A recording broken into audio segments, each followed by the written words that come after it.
മധുരയിൽ പോയപ്പോഴാണ് ഈ പെപ്പർ ചിക്കനും ബൺ പൊറോട്ടയൊക്കെ എൻ്റെ ഫേവറേറ്റായി മാറി കേട്ടോ. വളരെ സിമ്പിളാണ് ഈ പെപ്പർ ചിക്കൻ ഉണ്ടാക്കുക. 1 ടേബിൾ സ്പൂൺ പെരിഞ്ജീരകം, ജീരകം, ആവശ്യത്തിന് കുരുമുളക്, ഇതെല്ലാം കൂടെ നല്ലപോലെ ഒന്ന് ചൂടാക്കി എടുത്തിട്ട് നമുക്കൊന്ന് പൊടിച്ചെടുത്ത് മാറ്റുക. മിക്സിയിൽ ജാറിലിട്ട് പൊടിച്ചാലും മതി കേട്ടോ.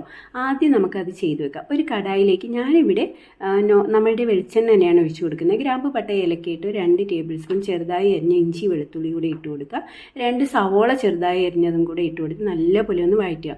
1 ടീസ്പൂൺ മഞ്ഞൾപ്പൊടി ഇട്ട് കൊടുത്ത് 1/2 കിലോ ചിക്കൻ ചെറുതായി അരിഞ്ഞതും കൂടെ ഇട്ട് നല്ലപോലെ ആവശ്യത്തിന് ഉപ്പും ചേർത്തിട്ട് ഇളക്കിയെടുത്ത് വേവിക്കാനായിട്ട് വെക്കുക കേട്ടോ. അത് വെള്ളം വറ്റി വരുമ്പോൾ നമുക്ക് പൊടിച്ചു വെച്ചിരിക്കുന്ന മസാലയും 1-2 പച്ചമുളക് അരിഞ്ഞും കറിവേപ്പിലയും കൂടെ ഇട്ട് നല്ലപോലെ ഇളക്കി കൊടുക്കുക.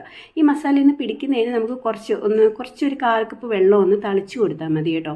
ഓവറായിട്ട് വെള്ളം ഒഴിക്കരുത്. ഡ്രൈ ആയിട്ടാണ് ഉണ്ടാക്കുന്നത്. ലാസ്റ്റ് ഇതിൽ മദ്രാസ് കറി പൗഡറും കൂടി ചേർത്ത് ഇളക്കി എടുത്തു കഴിഞ്ഞാൽ അസൽ മധുരയിലെ പെപ്പർ ചിക്കനായി. എല്ലാവരും ഒന്ന് ട്രൈ ചെയ്ത് നോക്കിയിട്ട് ഫീഡ്ബാക്ക് പറയണം കേട്ടോ.